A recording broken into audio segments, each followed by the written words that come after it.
Dhurandhar the revenge premieres book చేసుకుంటే లేదు అన్నారు, షోస్ క్యాన్సిల్ అన్నారు. సరే నెక్స్ట్ డే కూడా వెయిట్ చేశా, కానీ షోస్ వేయలేదు. రీజన్ ఏంటంటే తెలుగు వర్షన్ రిలీజ్ చేయలేదు.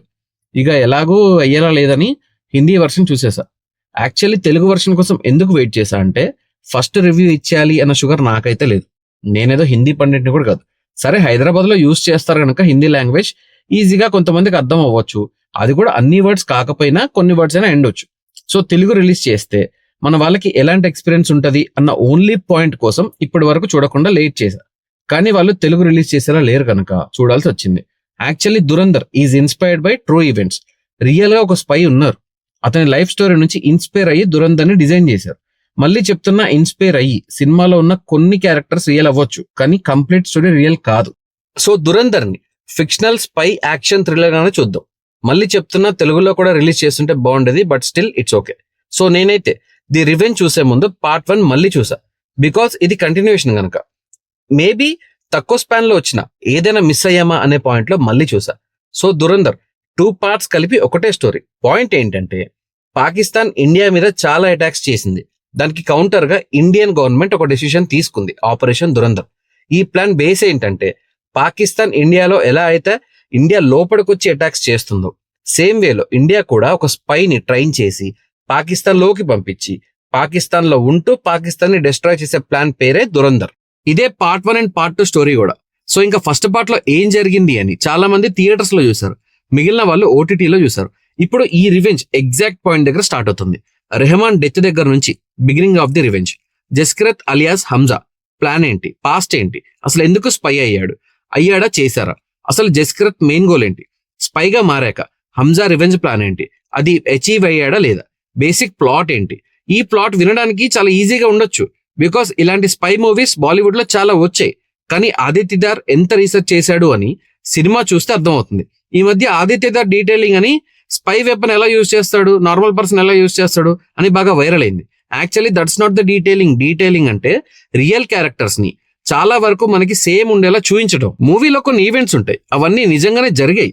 అది హంజా చేశాడా వేరే వాళ్ళు చేశారా అనే పాయింట్ కాకుండా లిటరల్లీ ఎంత గ్రౌండ్ వర్క్ చేశారంటే చాలా కాన్ఫిడెన్షియల్ మ్యాటర్స్ కూడా వాళ్ళు అడ్రస్ చేశారు.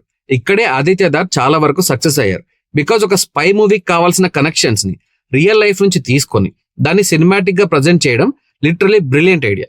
మూవీ ఆల్మోస్ట్ 4 hours ఉన్నా చాప్టర్స్ వైజ్ గానే ప్రజెంట్ చేశారు, like a documentary or a series. But core point కి స్టిక్ అయ్యి కనెక్ట్ అయ్యి ఉంటేనే చాప్టర్స్ ని డెవలప్ చేయొచ్చు, అలానే చేశారు.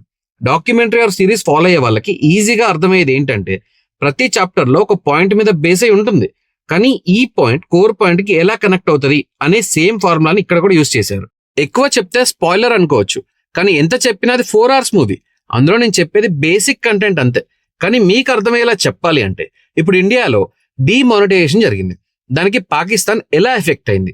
సర్జికల్ స్ట్రైక్ జరిగింది అనుకుందాం, పాకిస్తాన్ ఎలా ఫేస్ చేసింది. ఎగ్జాక్ట్ పాయింట్స్ చెప్పట్లా. ఏం చెప్తున్నా అంటే ఒక స్పై పాకిస్తాన్ లో ఉన్నాడు, పాకిస్తాన్ లో ఉన్న Indian spy point of view నుంచి ఇండియా మీద పాకిస్తాన్ చేస్తున్న అటాక్స్ ని ఇండియా దెబ్బ కొడితే పాకిస్తాన్ కి జరిగిన డ్యామేజ్ ఏంటి, ఇది కోర్ పాయింట్. సినిమాటిక్ లిబర్టీ చాలా తీసుకున్నారు, బట్ స్టిల్ ఇండియా మీద జరిగిన ప్రతి అటాక్ కి ఆన్సర్ ఉంది మూవీలో. అది ఫిక్షనల్ అయి ఉండొచ్చు, కానీ మనకు ఒక సాటిస్ఫాక్షన్ ఇచ్చే పాయింట్స్ ప్రొజెక్ట్ చేస్తారు, బికాస్ ఇండియా ఇలాంటివి చాలా ఫేస్ చేసింది. ఇలాంటి కీ పాయింట్స్ పట్టుకొని డైరెక్టర్ ఈ మూవీ సోల్ ని చాలా బాగా డెవలప్ చేశారు. దట్టు మనకి తెలిసిన ప్రజెంట్ టైం లైన్ లో జరిగిన చేంజెస్ ని పాకిస్తాన్ ఎలా తీసుకుంది, ఎంత డ్యామేజ్ అయింది అనే పాయింట్ ని సిమిలర్ టైం లైన్ తో లింక్ చేసి ఒక రివెంజ్ కంప్లీట్ చేశారు. చాలా బ్రిలియంట్ విజన్ తోటి వర్క్ చేశారు డైరెక్టర్. లిటరల్లీ సినిమాకి ఎంత కనెక్ట్ అవుతామంటే ప్రజెంట్ టైంలలో జరిగిన సిచ్యువేషన్స్ మనకు తెలుసు, అవన్నీ ఇంక్లూడ్ చేయడం వల్ల this story feels like complete original. And revenge అనే పాయింట్ లో కొన్ని మర్డర్స్ కి వాటి రీజన్స్ ని డిస్ప్లే చేస్తారు. మనం కూడా రిలీజ్ అవుతాం ఇన్ని చేశారా అని. బేసిక్ గా ప్రీ ఇంటర్వెల్ వరకు మూవీ మోడ్ నార్మల్ గానే ఉంటుంది. వన్స్ ఇంటర్వెల్ పాయింట్ కి ఎమోషన్స్ చాలా హార్డ్ గా హిట్ చేస్తాయి, యాక్షన్స్ చాలా సాటిస్ఫై చేస్తాయి, ఇంకా క్లైమాక్స్ చాలా బాగుంటుంది. కానీ క్లైమాక్స్ అయిపోగానే వెళ్ళిపోకండి.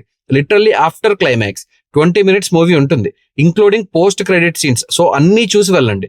This is the best spy action thriller movie, that too a sequel, best sequel of all time. First half వరకు ఈవెన్ సబ్ టైటిల్స్ కూడా లేవు, సెకండ్ హాఫ్ లో ఉంటాయి. సరే మీకు హిందీ లాంగ్వేజ్ తో ప్రాబ్లం లేదనుకుంటే ఓకే, లేదు అంటే wait for the Telugu version. కానీ డెఫినెట్ గా థియేటర్ లో చూడాల్సిన మూవీ ఇది. మెయిన్ గా second half is amazing. Don't miss this movie in theatres, because ఓటీటీలో ఇంత ఇంపాక్ట్ ఉండదు.